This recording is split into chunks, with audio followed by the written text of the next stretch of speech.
Any vote that might lead to war should be hard, but I cast it with conviction.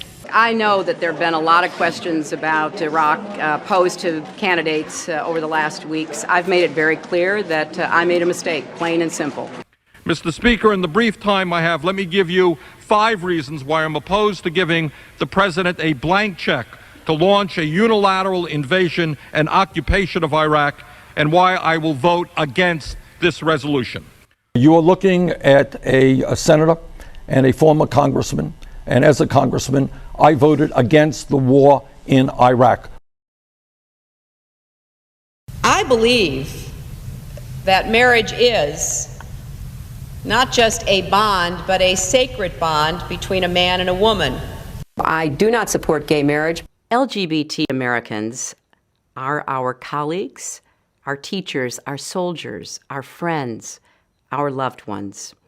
And they are full and equal citizens and deserve the rights of citizenship. That includes marriage. That's why I support marriage for lesbian and gay couples. I support it personally and as a matter of policy and law. Now, my ears may have been playing a trick on me, but I thought I heard the gentleman a moment ago say something, quote unquote, about homos in the military. Was I right in hearing that expression? Absolutely. Putting homosexuals in the military. You said something about homos in the military. Was the gentleman referring to the many thousands and thousands of gay people who have put their lives on the line in countless wars defending this country? Was that the group of people that the gentleman was referring to? I'm talking about the military. People in the military do not support. That's not what we were talking about. You used the word homos in the military. You have insulted thousands of men and women who have put their lives on the line. I'm talking about you and liberals like you that keep. I go out to high schools all over the state of Vermont. I go to the conservative parts of the state, and I ask the kids, I said, raise your hand. Tell me what you think about gay marriage. And kids kind of shrug their shoulders, and they say, what are you talking about? What is the big deal? Which is exactly what we've always wanted in the first place. What is the big deal? All right. And let me also say, I will defend the Affordable Care Act. We've got to defend the Affordable Care Act. It is time that the United States of America join the rest of the industrialized world and guaranteed health care to all people as a right, not a privilege. President, would you sign a bill, yes or no, please, in favor of allowing the Keystone XL pipeline?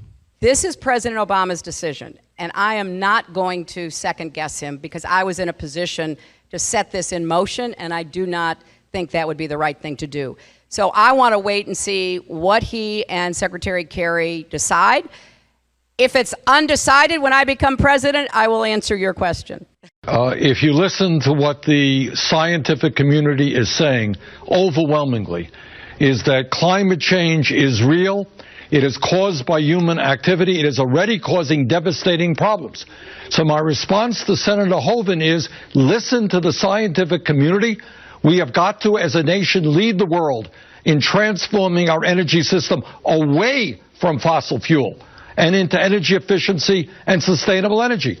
Frankly, we will look like fools throughout the entire global economy if we are advocating more and more dirty oil at the same time as we're talking about the need to combat global warming.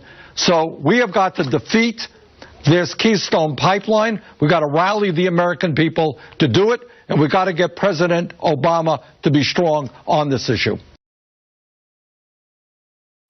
We need to fix our dysfunctional political system and get unaccountable money out of it once and for all, even if that takes a constitutional amendment.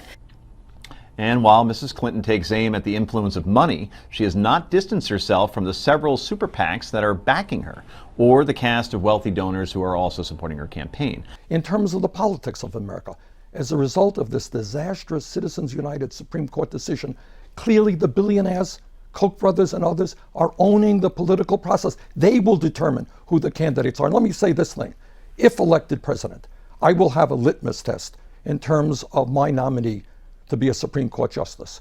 And that nominee will say that we are going to overturn this disastrous Supreme Court decision on Citizens United, because that decision is undermining American democracy. I do not believe that billionaires should be able to buy politicians. Hillary Clinton says she is going to have a super PAC, says she has to do it. She doesn't like it, but she has to do it to compete. What about that?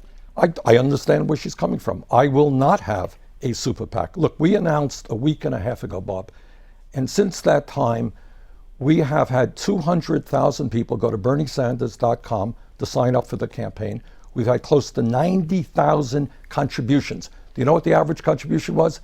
It's about $43, $43 for middle-class working families. So I don't think we're going to outspend Hillary Clinton or Jeb Bush or anybody else. But I think we are going to raise the kinds of money that we need to run a strong and winning campaign.